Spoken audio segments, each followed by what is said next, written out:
Hello, today is May 20th, and I wanted to talk about a couple of significant events that I have associated with this day.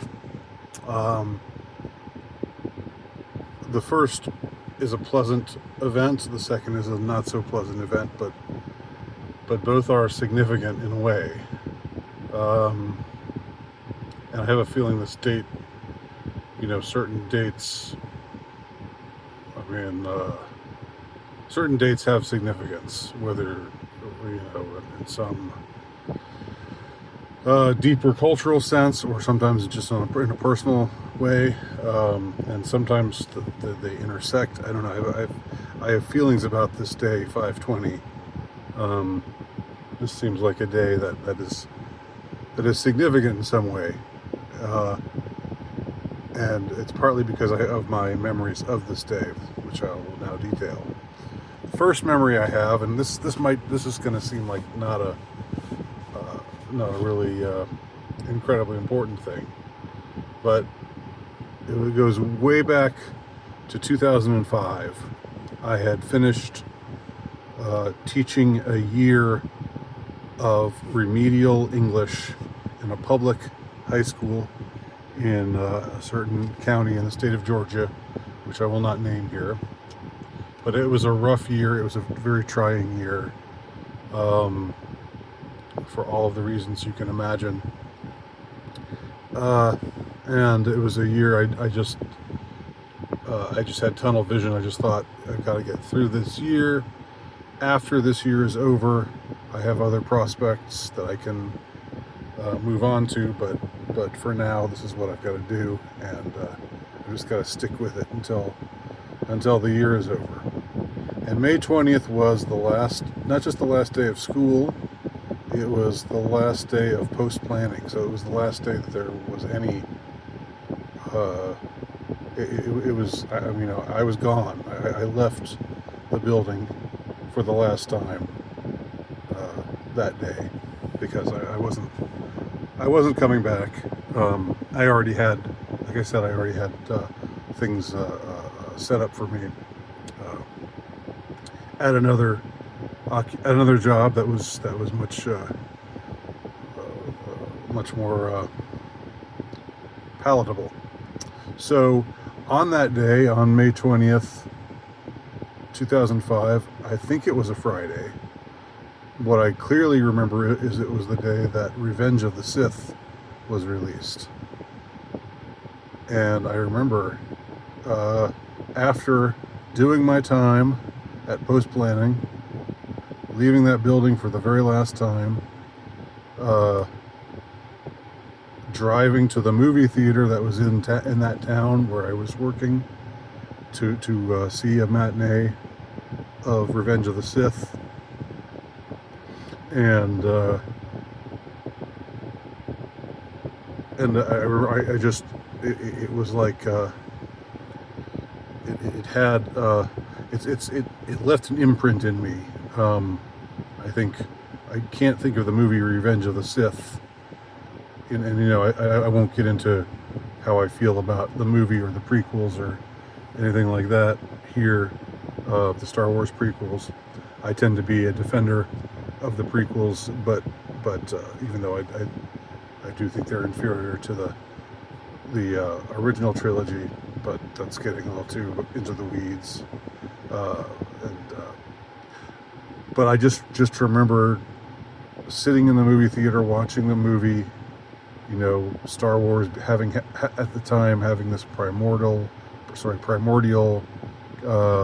kind of connection to me, and just being the being allowed to be taken away and being totally relaxed and totally like I did it, I made it through, and now I'm watching this movie of a series that I loved that's the continuation of a story that I loved as a child, and it's a very, very good memory.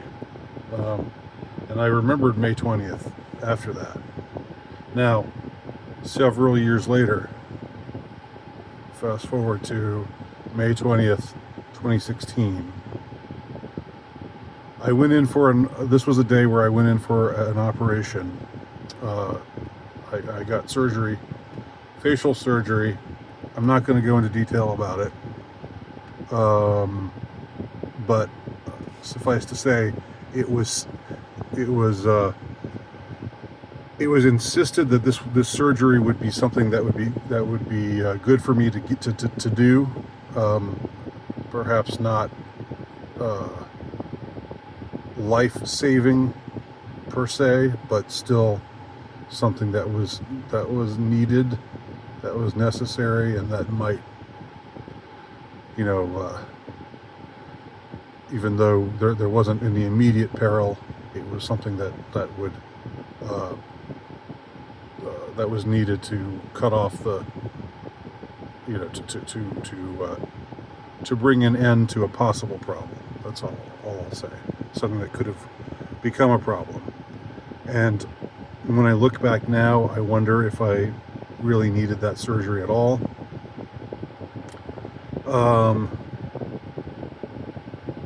I will say that ever since the day that I got that surgery on my face and on my neck, you can still see the wounds here, or maybe you can't. I don't know. I get people telling me that they don't see them at all, and that's good, I guess. But you know, the incisions are still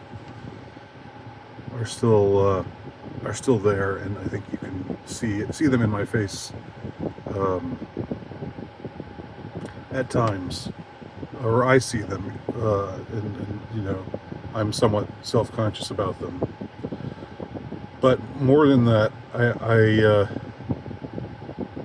ever since that surgery, the last 9 years, things have been different for me. It's been like I've lived in a different body.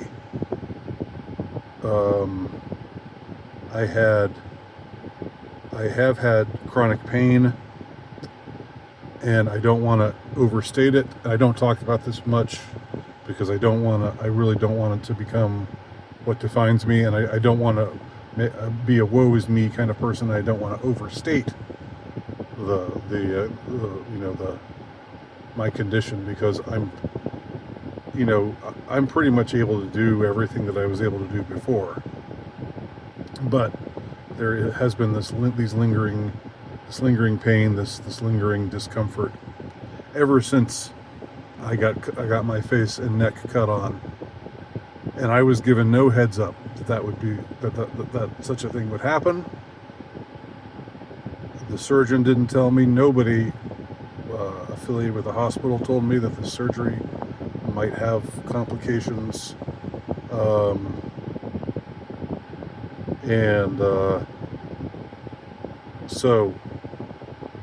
But once it was like once I was lying there post surgery, and I felt different, and I felt this discomfort.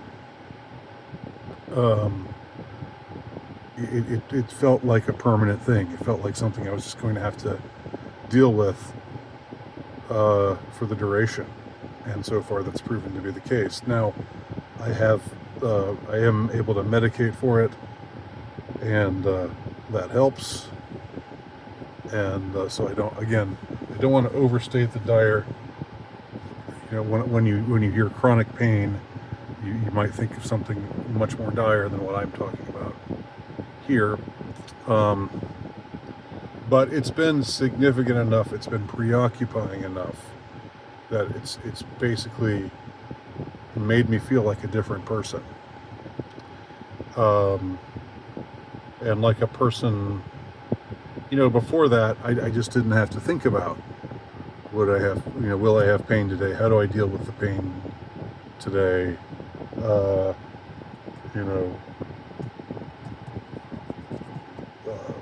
What's gonna help with the pain? Will the medication kick in? What days can I skip the medication? What days am I definitely gonna need the medication? That kind of stuff. And I'm somebody who doesn't like to rely on. I like to be independent. I don't like to be to feel like I'm, uh, you know, like I'm in need, or like I'm, uh, so it's been a difficult adjustment. It's been a difficult transition, and that's partly why I don't talk about it. I mean, I don't talk about it for a lot of reasons, but that's one of them. So I feel that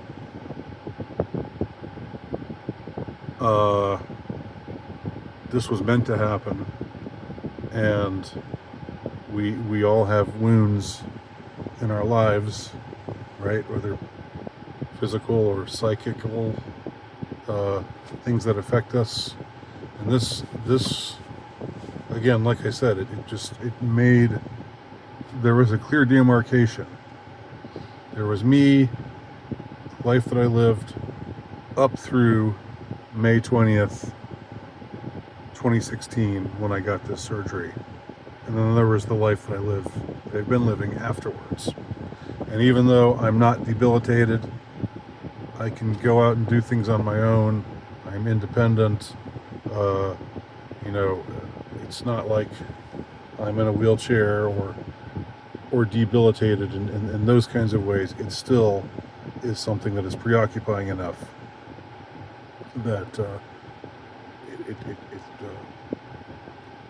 it has altered my mindset of my day-to-day life, my day-to-day living. So, two memories of May 20th. One, a very pleasant memory. The other, a less pleasant, but still significant, because I do think I was meant to carry this burden, to whatever extent it's a burden. Again, I don't mean to overstate things, but I think it was placed on me for a reason. And also, and like, when I think about the way the world has gone crazy, you know, it was starting to go crazy already. Things were starting to get really, really strange and uncomfortable, even back in 2015. But in 2016, I think, you know, it really took off, and it hasn't stopped yet. It's been pretty weird for the last, I would say last decade, but definitely since 2016. Things have been weird. Things have gotten kicked up to a new level of, you know, and I guess if you're aware, if you've lived your life, if you've lived a significant portion of your life, if you're on the older side, as I am, then you remember the before time. You remember when things were less intense, less weird, less divisive, less like, you know, we're hovering on the edge of an abyss, less like, I don't know, anything is possible. Who knows what's going to happen tomorrow? You know, so my chronic discomfort has been a sort of emblem, a psychical emblem, a physical emblem of this psychical transformation. The world has been wounded, and I know it seems grandiose for me to say. I'm not saying as I go, so goes the world. I am saying that I think there was a reason. I don't pretend to know what the reason was, but there was some reason why I was given this burden at that time, and it's part of what I'm working through. And so that's what I decided to talk about this today, because this is the 9th anniversary. 9th anniversary of my surgery, and the 20-year anniversary of my liberation from teaching remedial English at a Georgia public school and seeing Revenge of the Sith on its opening night. There you have it. Do with that what you will.